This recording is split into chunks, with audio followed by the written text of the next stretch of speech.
When you carry the blood of the gods, people no longer look at you, they look through you. After the day of the sprout, Omokoro changed.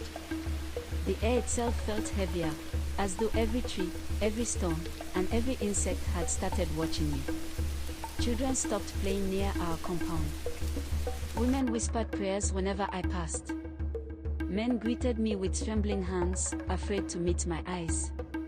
And Mama, she had started calling me NWA Ola more often than Kayamika. I missed hearing my name. A few days later, before the morning cock crowed, a messenger arrived. He was young, bare-chested, and his voice shook as he spoke.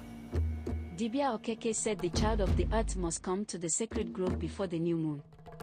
Mama said nothing. She only tied her wrapper tighter, took a calabash of palm wine, and told me, "You must go." I didn't argue.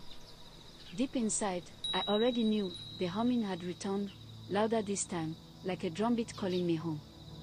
The sacred grove. We reached the grove just as the sun began to rise. The air was thick with the smell of clay and old incense. Giant Iroko trees surrounded the place, their roots twisting like ancient hands gripping the ground. White cloths hung from the branches, fluttering without wind.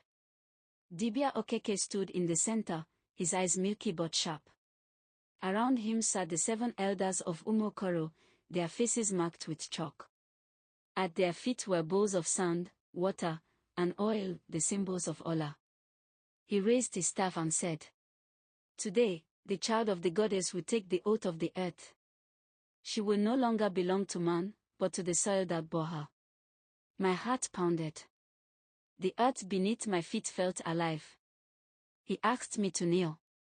The elders began to chant, slow and rhythmic, their voices blending with the rustle of leaves. Dibia Okeke dipped his hand into the bowl of earth and pressed it against my chest. "Repeat after me," he said, his voice trembling.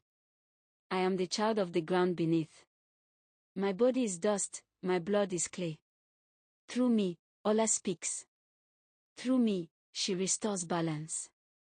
I repeated every word, though I didn't fully understand them.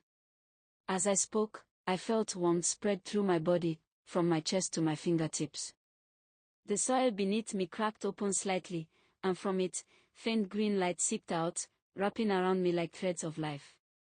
When the chant ended, the grove fell silent. Even the wind stopped moving.